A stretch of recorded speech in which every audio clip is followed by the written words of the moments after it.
আমি elevator education থেকে Souvik sir কথা বলছি। আজকে আমি এই ভিডিওতে ম্যাকআউটের যে বিবিএ কোর্সটা আছে তার কিছু সিলেবাসের অসঙ্গতি আমি দেখতে পাচ্ছি। এটা আমার ব্যক্তিগত মত। যেহেতু আমরা প্রায় 17 বছর ধরে এখানে ম্যাকআউটের টিউশন পড়াই প্রাইভেটে, তো সেই পরিপ্রেক্ষিতেই বলছি কতগুলো জিনিস আমাদের সিলেবাসে চোখে পড়েছে। যেমন দেখা যাচ্ছে জবে থেকে এই বিবিএর 4 বছরের সিলেবাসটা হয়েছে 4 ইয়ার, তাতে দুটো পার্ট থাকছে। একটা পার্ট হচ্ছে কম্পালসারি পেপার এবং আরেকটা পার্ট হচ্ছে ইলেকটিভ পেপার, যেটা তুমি কলেজ তোমাকে চুজ করে দিচ্ছে। আর যে দুটো পেপার কম্পালসারি থাকছে সেগুলো পড়তে হবে সবাইকে। এবার কিছু কিছু ক্ষেত্রে আমি যেমন দেখতে পেলাম যে অনেকের অ্যাকাউন্টসই নেই কম্পালসারি পেপারে। ফার্স্ট সেম সেকেন্ড সেম বিবিএর ফার্স্ট সেমিস্টার এবং সেকেন্ড সেমিস্টার এই দুটো পেপারে অ্যাকাউন্টস কম্পালসারি পেপারই নেই, ছিল না। আমি পড়েছি বলি এবং আমি তো পড়ালাম, দুটো সেম পড়াচ্ছি, আমি জানি। কিন্তু থার্ড সেমিস্টারে গিয়ে দেখতে পাচ্ছি যে কম্পালসারি পেপারে ফাইন্যান্সিয়াল ম্যানেজমেন্ট দিয়ে দিচ্ছে। তাহলে যারা অ্যাকাউন্টসই শিখলো না, জানলো না বিবিএর ফার্স্ট সেম সেকেন্ড সেম এসে, তারা কী করে ফাইন্যান্সিয়াল ম্যানেজমেন্ট পড়ে নেবে? এবার আমি ধরে নিই জিই বা স্কেটে, যেটা ইলেকটিভ, তাতে যদি ফার্স্ট সেম বা সেকেন্ড সেমে কিছু কিছু কলেজে হয়তো অ্যাকাউন্টস দিয়েছে, কিন্তু কিছু কিছু কলেজে হয়তো অ্যাকাউন্টস দেয়নি, দিতে পারিনি, কারণ কম্পালসারি তো নয়। হয়তো কিছু কলেজ মনে করেছে দেওয়ার দরকার নেই। বাট তাহলে অনেক ক্ষেত্রে যদি এরকমও হয় যে জিই বা স্কেটে অ্যাকাউন্টস থেকেও থাকে, সেক্ষেত্রেও তো কিছু কলেজ দিচ্ছে, কিছু কলেজ দিচ্ছে না। তাহলে সেক্ষেত্রেও তো কিছু ছেলেমেয়ে প্রথমে অ্যাকাউন্টসই শিখলো না। তাহলে অ্যাকাউন্টস না শিখে কী করে তারা বিবিএ থার্ড সেমে ফাইন্যান্সিয়াল ম্যানেজমেন্টের ক্যাশ ফ্লো, ফান্ড ফ্লো এগুলো কী করে করবে, বা লিভারেজ কী করে করবে? তো আমার কাছে এইটা খুব একটা অদ্ভুত লেগেছে সিলেবাসের প্রোফর্মাটা। এবং আরেকটা ব্যাপার যেটা দেখতে পাচ্ছি, অনেক কলেজে দেখছি যে এই যে সেকেন্ড সেমিস্টার, কিছু কিছু কলেজে ইলেকটিভ পেপার স্ট্যাট দিচ্ছে, আবার অনেক কলেজে স্ট্যাট দিচ্ছে না। কিন্তু আমি বলবো হয়তো কলেজ এড়িয়ে যাচ্ছে স্ট্যাট, অনেকে দিতে চাইছে না যে কলেজগুলোর ফ্যাকাল্টি নেই বলে, বা হয়তো সহজ পেপার, একটা থিওরি পেপার দিয়ে দিচ্ছে। কিন্তু যারা বিবিএ করছে তাদের কিন্তু স্ট্যাটিস্টিক্স ভালোভাবে জানা অত্যন্ত জরুরি ভবিষ্যতের জন্যে। কারণ পরবর্তীকালের হায়ার সেমিস্টার যত এগোবে, সেখানে কিন্তু অপারেশন ম্যানেজমেন্ট বলুন, কন্ট্রোল চার্ট বলুন, সেখানে কিন্তু স্ট্যাটিস্টিক্সের বেস লাগবে। স্ট্যাটিস্টিক্সের বেস যদি তার না থাকে, সে তো অপারেশন ম্যানেজমেন্ট যে থার্ড সেমিস্টারে কম্পালসারি পেপার আছে সে তো বুঝতেই পারবে না।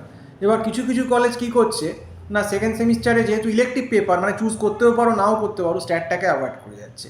তাহলে এবার যখন থার্ড সেমে উঠে সে অপারেশন ম্যানেজমেন্ট পড়তে যাচ্ছে, যখন সে কোয়ালিটি কন্ট্রোলটা পড়বে, তার স্ট্যাটের বিন্দুমাত্র তার কোনো বেস নেই, সে কী করে কোয়ালিটি কন্ট্রোলের সামস করবে বা গ্রাফগুলো বুঝবে? তো আমার কাছে এই জিনিসটা একটা অদ্ভুত লেগেছে।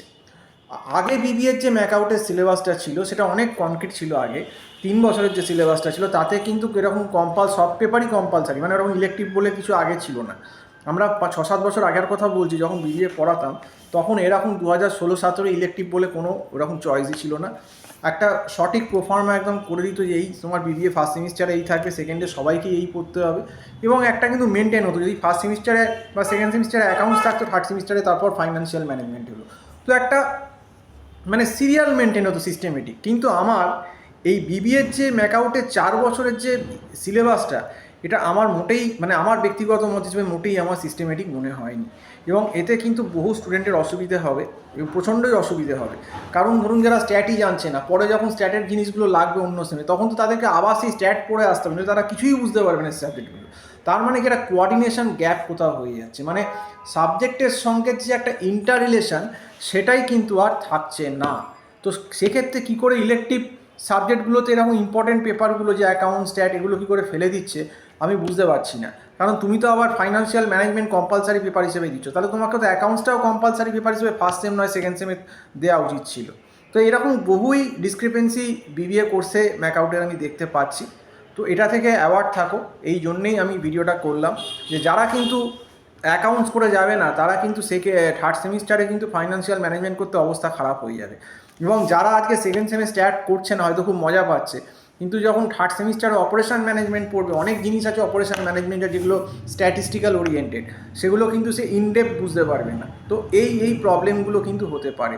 এবং স্ট্যাট আমাদের বিভিন্ন ক্ষেত্রেই কিন্তু কাজে লাগে অনেক জায়গায়। হায়ার সেমিস্টারে গেলে 4th, 5th, 6th, সেখানেও কিন্তু স্ট্যাটের কিছু কিছু জিনিস আছে, পেপার আছে, সেগুলো কিন্তু তখন আর ধরা যাবে না। তো সেই জন্যই আমার মনে হয়েছে যে সিলেবাসটাকে কিন্তু রিভাইজ করা উচিত এবং একটা সিনক্রোনাইজ করা উচিত, যাতে কিন্তু ঠিকঠাক ব্যাপারটা হয়, মানে পরপর তোমার যদি ফাইন্যান্স দাও, তা ফাইন্যান্সিয়াল ম্যানেজমেন্ট দাও, তার একটা আগের সেমিস্টারে কম্পালসারি তোমাকে অ্যাকাউন্টস পেপার রাখতে হবে, তোমাকে স্ট্যাটটাকে কম্পালসারি রাখতে হবে, কারণ এগুলো হচ্ছে একদম কোর পেপার। এই পেপারগুলো অ্যাভয়েড করে বা ইলেকটিভ করে দিলে যে আমি নিলাম না, অ্যাভয়েড করে গেলাম, এইভাবে কিন্তু কাজ চালানো যাবে না। তো যাই হোক, আজকে যারা বিবিএ করছো বা বিবিএ করতে আসছো তাদের জন্যেই কিন্তু ভিডিওটা করলাম, কারণ বি অ্যালার্ট, তোমাদের সিলেবাসটা কিন্তু এরকম করা রয়েছে, কিন্তু অ্যাকাউন্টস না পড়ে বা স্ট্যাট না পড়ে তোমরা কিন্তু বেশি দূর যেতে পারবে না। তো যাই হোক, সম্পূর্ণ ভিডিওটা দেখার জন্য অসংখ্য ধন্যবাদ। নমস্কার।